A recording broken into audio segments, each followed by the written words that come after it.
Chapter 13. The Passions. Arising from the most elemental instinctive emotions, we find what may be termed the passions. By the term passion is meant those strong feelings in which the elemental selfish instincts are manifested in relation to other persons, either in the phase of attraction or repulsion.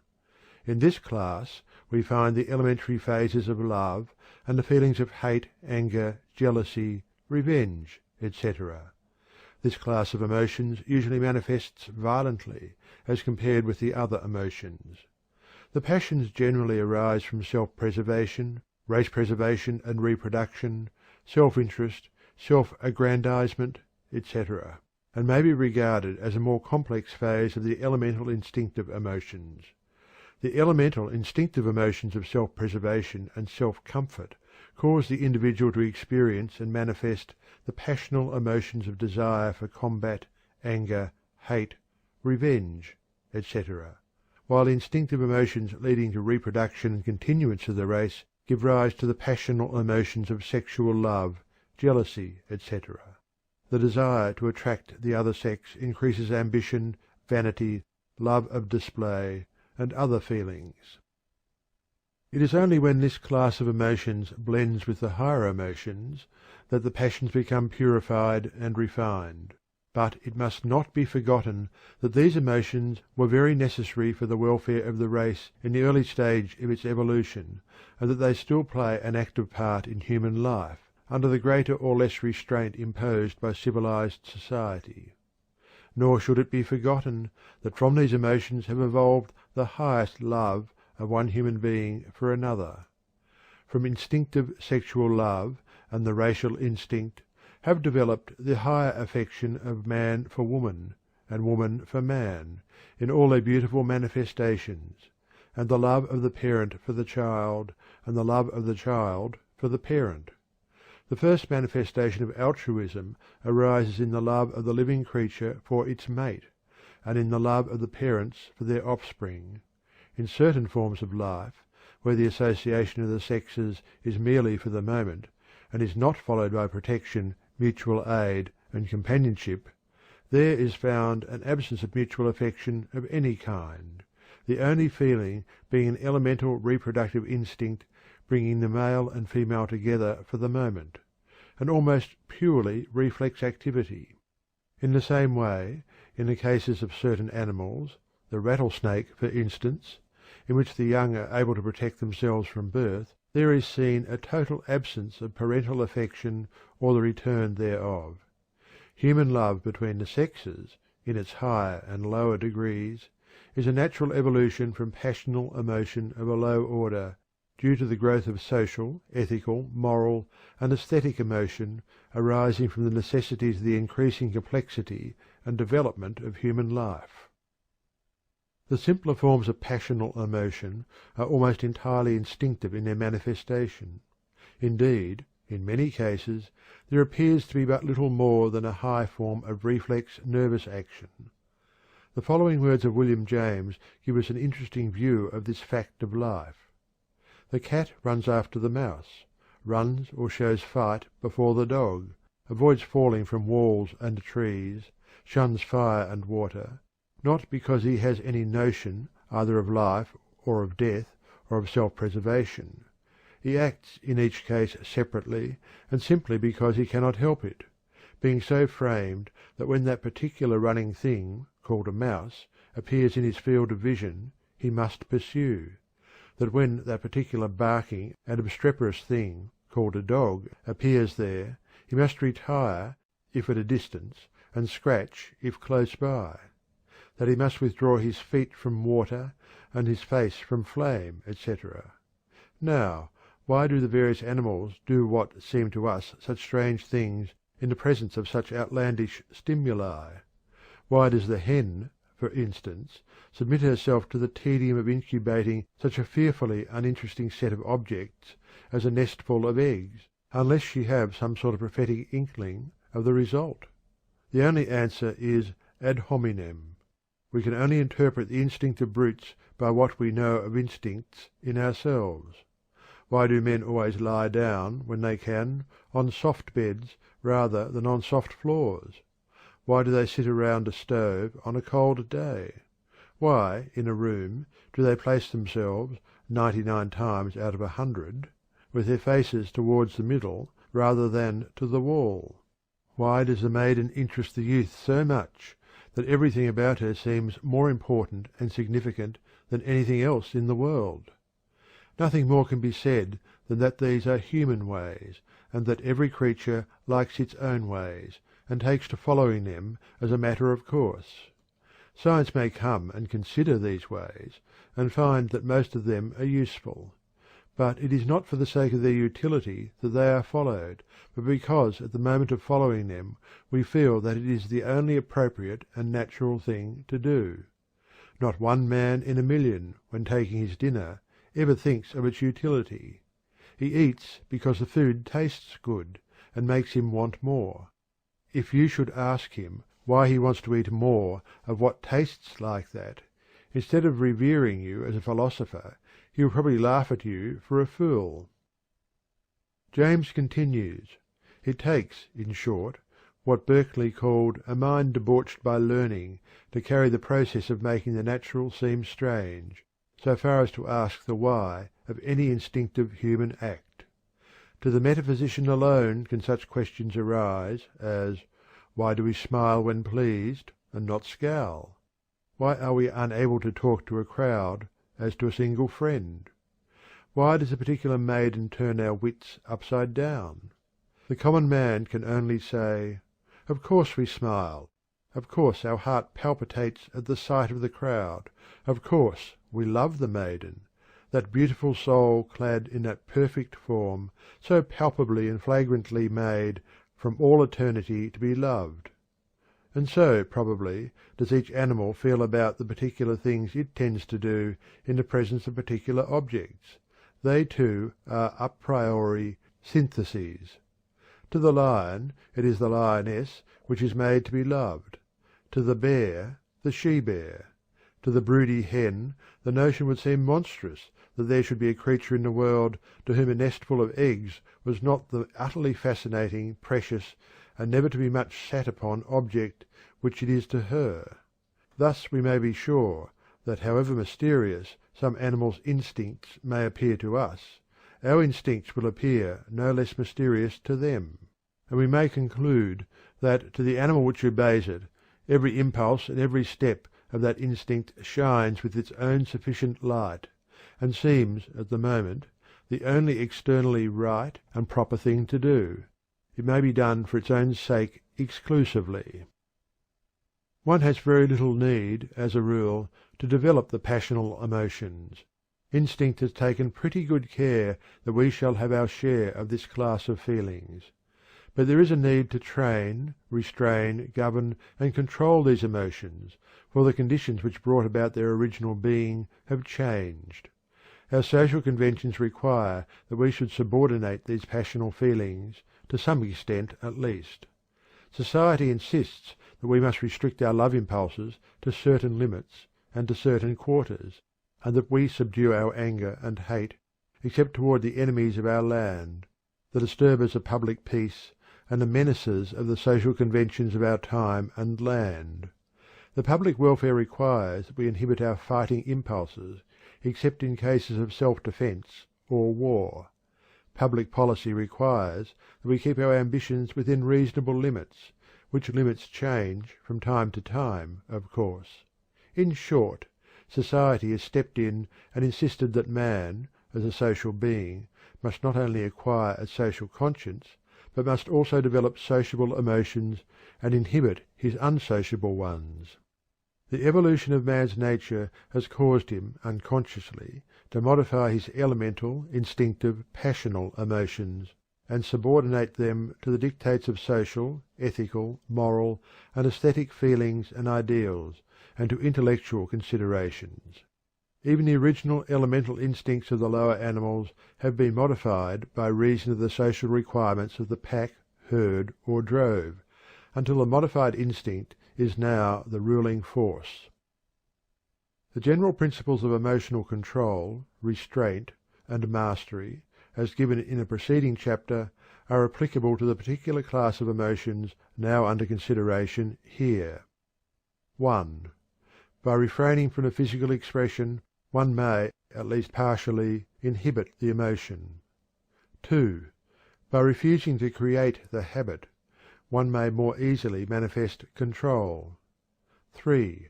By refusing to dwell upon the idea or mental picture of the exciting object, one may lessen the stimulus. 4. By cultivating the opposite class of emotions, one may inhibit any class of feeling. 5. And finally, by acquiring a control of the attention by means of the will, one has the reins firmly in hand, and may drive or hold back the steeds of passion as he wills. The passions are like fiery horses, useful if well under control, but most dangerous if the control is lost. The ego is the driver, the will his hands, attention the reins, habit the bit, and the passions the horses.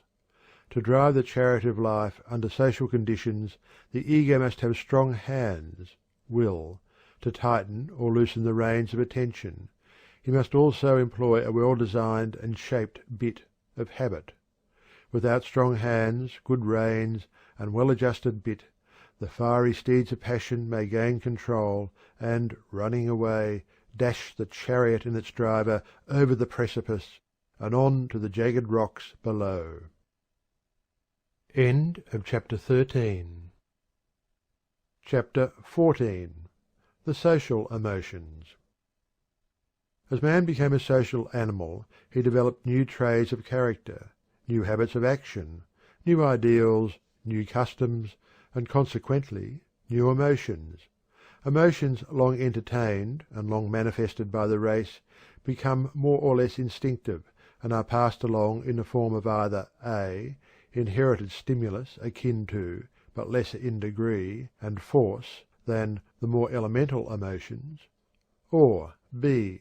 Of inherited tendency to manifest the acquired emotional feeling upon the presentation of sufficiently strong stimuli. Hence arises that which we have called the social emotions.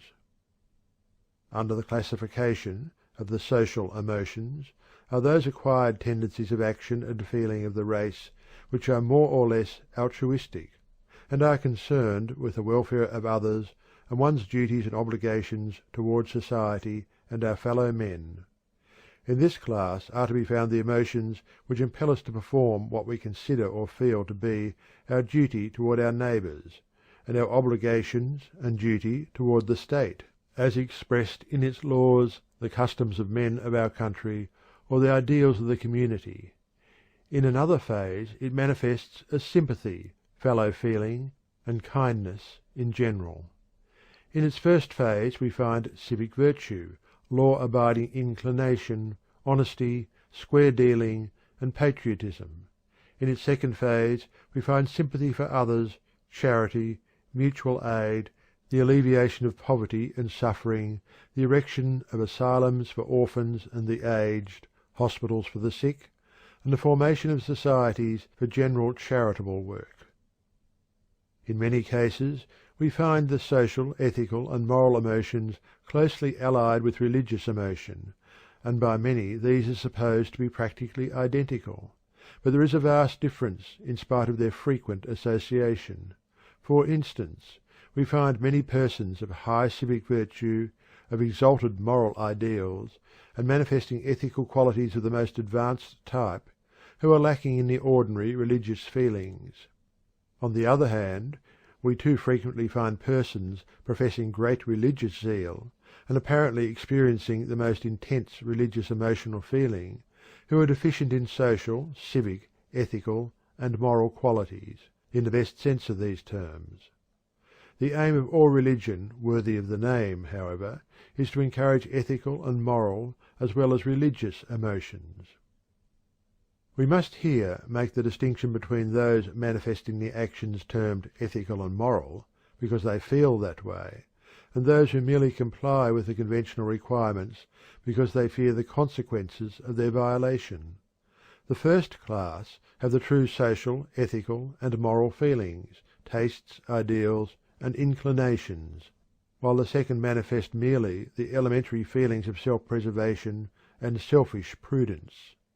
The first class are good because they feel that way and find it natural to be so, while the others are good merely because they have to be, or be punished by legal penalty or public opinion, loss of prestige, loss of financial support, etc.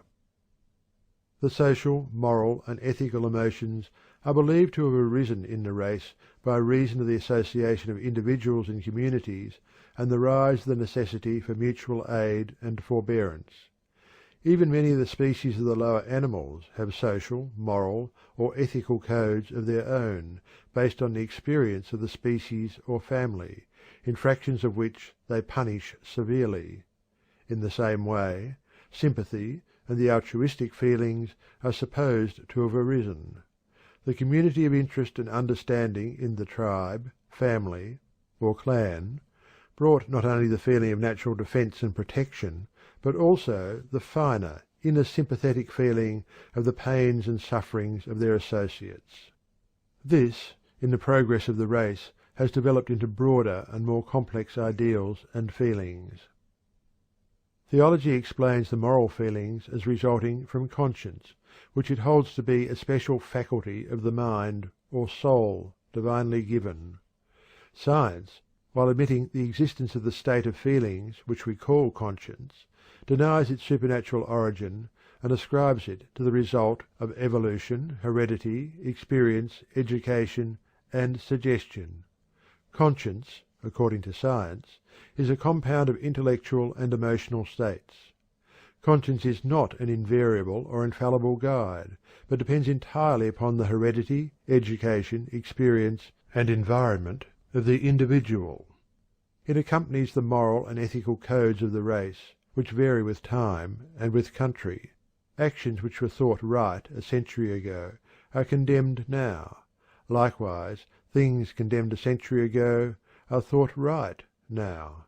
What is commended in Turkey is condemned in England, and vice versa. Moral tastes and ideals, like aesthetic ones, vary with time and country. There is no absolute code which has always been true, in all places. There is an evolution in the ideals of morals and ethics as in everything else, and conscience and the moral and ethical emotions accompany the changing ideals. Many of the moral and ethical principles originally arose from necessity or utility, but have since developed into natural, spontaneous feeling on the part of the race. It is held that the race is rapidly developing a social conscience, which will cause the wiping out of many social conditions which are now the disgrace of civilization. It is predicted that in time the race will look back upon the existence of poverty in our civilization as our generation now looks back upon the existence of slavery, imprisonment for debt, capital punishment for the theft of a loaf of bread, the killing of prisoners of war, etc.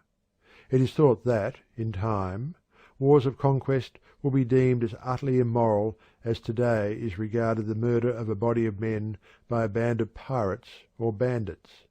In the same way, the economic slavery of today will be seen as immoral as now seems the physical slavery of the past. In not far distant time it will seem incredible that society could ever have allowed one of its members to die of hunger in the streets, or of poverty and inattention in the sick room of the hovel. Not only will the ideals and feelings of ethical and moral responsibility change and evolve, but the feelings of personal sympathy will evolve in accordance therewith. At least such is the dream and prophecy of some of the world's greatest thinkers. The social, ethical, and moral emotions may be developed by a study of the evolution and meaning of society on the one hand, and a perception of the condition of the lives of less fortunate individuals on the other. The first will awaken new ideas of the history and real meaning of social association and mutual intercourse, and will develop a new sense of responsibility, duty, and civic and social pride. The second will awaken understanding and sympathy, and a desire to do what one can to help those who are the underdog, and also to bring about a better state of affairs in general. The study of history and civilization, of sociology and civics, will do much in the first direction. The study of humankind, and its life problems and conditions, will do the same thing in the second case. In both cases there will be awakened a new sense of right and wrong, a new conception of ought and ought not, regarding one's relations to the race, society, and his fellow beings. Let no one deceive himself or herself by the smug assumption that the race has entirely emerged from barbarism and is now on the top wave of civilization. The truth, as known to all careful and conscientious thinkers, is that we are but half civilized, if indeed that much. Many of our customs and conventions are those of a half barbarous people. Our ideals are low, our customs often vile. We lack not only high ideals, but in many cases we show a lack of sanity in our social conventions. But evolution is moving us slowly ahead. A better day is dawning. The signs are in the air, to be seen by all thoughtful men. Civilization is climbing the ladder, aided by the evolution of the social, ethical, and moral emotions, and the development of the intellect. In connection with this phase of the emotions, we invite the student to consider the following excellent words of Professor Davidson in his History of Greek Education. It is not enough for a man to understand the conditions of rational life in his own time. He must likewise love these conditions and hate whatever leads to life of an opposite kind. This is only another way of saying that he must love the good and hate the evil. For the good is simply what conduces to rational or moral life, and the evil simply what leads away from it. It is perfectly obvious, as soon as it is pointed out, that all immoral life is due to a false distribution of affection, which again is often, though by no means always, due to a want of intellectual cultivation. He that attributes to anything a value greater or less than it really possesses in the order of things, has already placed himself in a false relation to it, and will certainly, when he comes to act with reference to it, act immorally. End of chapter 14. Chapter 15. The Religious Emotions. By the religious emotions is meant that class of emotional feeling arising from the faith and belief in, or consciousness of the presence of supernatural beings, powers, entities, or forces. This form of emotion is regarded as distinct from the ethical and moral emotions, although frequently found in connection therewith.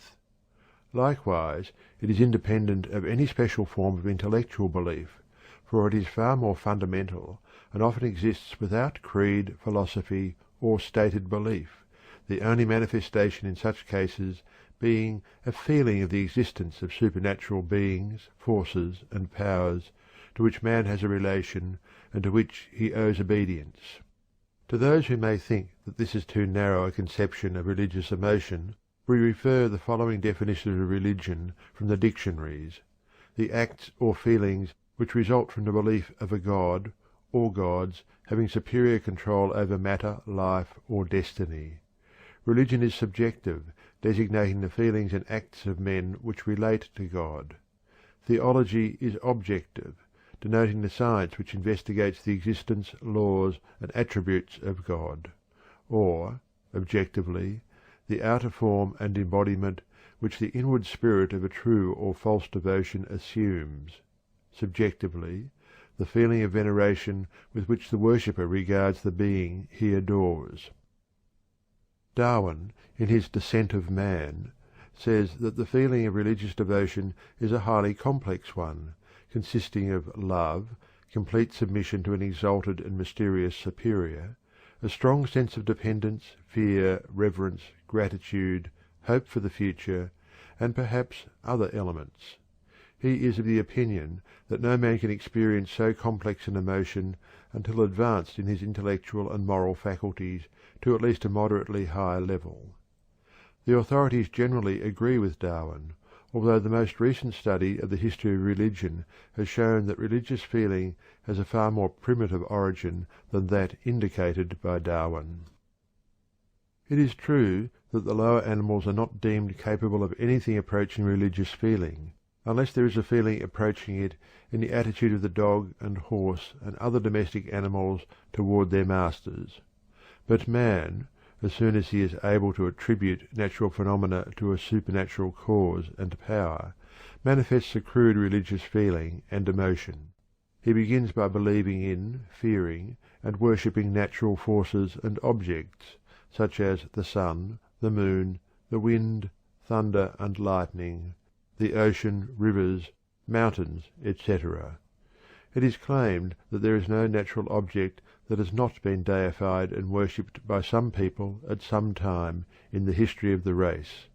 Later, man acquired the anthropomorphic conception of deities and created many gods in his own image, endowing them with his own attributes, qualities, and characteristics.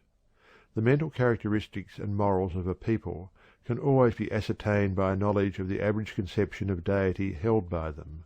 Polytheism, or the belief in many gods, was succeeded by monotheism, or belief in one god. Monotheism ranges from the crudest conception of a man-like god to the highest conception of a spiritual being transcending all human qualities, attributes, or characteristics. Man began by believing in many god things, then in many god persons, then in one god person, then in one God who is a spirit, then in one universal spirit which is God. It is a far cry from the savage, man-like God of old to the conception of universal spirit of the God-drunken philosopher Spinoza. The extreme of religious belief is that which holds that there is nothing but God, all else is illusion, a pantheistic idealism. Buddhism, at least in its original form, discarded the idea of a supreme being, and held that ultimate reality is but universal law, hence the accusation that Buddhism is an atheistic religion, although it is one of the world's greatest religions, having over 400 million followers. But the beliefs of the religious person may be considered as resulting from intellectual processes. His religious feelings and emotions arise from another part of his mental being. It is the testimony of the authorities of all religions that religious conviction is an inner experience rather than an intellectual conception. The emotional element is always active in religious manifestations everywhere. The purely intellectual religion is naught but a philosophy. Religion without feeling and emotion is an anomaly. In all true religion there exists a feeling of inner assurance and faith, love, awe, dependence, submission, reverence, gratitude, hope, and perhaps fear. The emotional element must always be present, not necessarily in the form of emotional excess, as in the case of revival hysteria or the dance of the whirling dervishes, but at least in the form of the calm, fervent feeling of that peace which passeth understanding. When religion departs from the emotional phase, it becomes merely a school of philosophy or an ethical culture society. The student must not lose sight of the uplifting influence of true religious emotion by reason of his knowledge of its lowly origin. Like the lotus, which has its roots in the slimy, filthy mud of the river, and its stem in the muddy, stagnant, and foul waters thereof, but its beautiful flower unfolded in the clear air and facing the sun, so is religious feeling responsible for some of the most beautiful and uplifting ideals and actions of the race.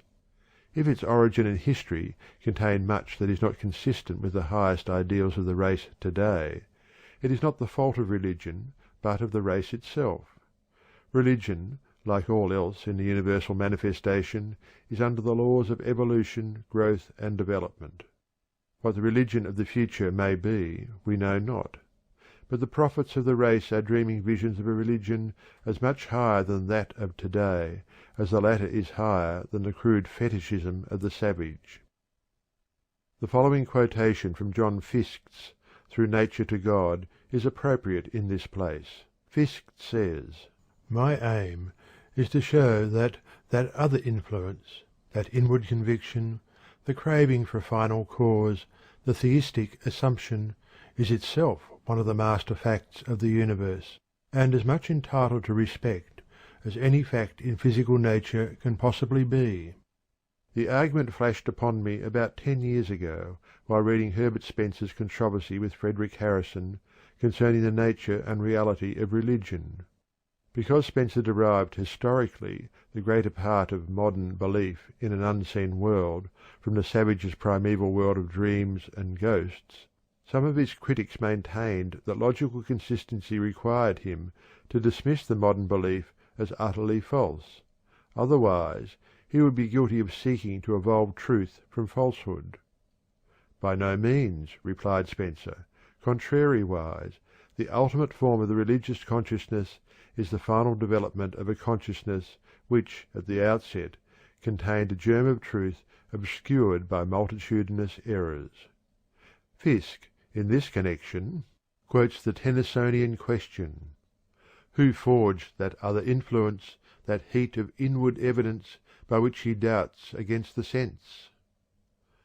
The religious emotions may be developed by allowing the mind to dwell upon the power underlying the universe of fleeting, changing forms; by reading prose and poetry in which an appeal is made to the religious instinct; by listening to music which awakens the emotion of reverence and awe; and finally by meditating upon the inner spirit immanent in every living being. As an old Hindu sage once said, "There are many paths by which men arrive at a knowledge of the presence of God, but there is but one goal and destination." End of chapter 15.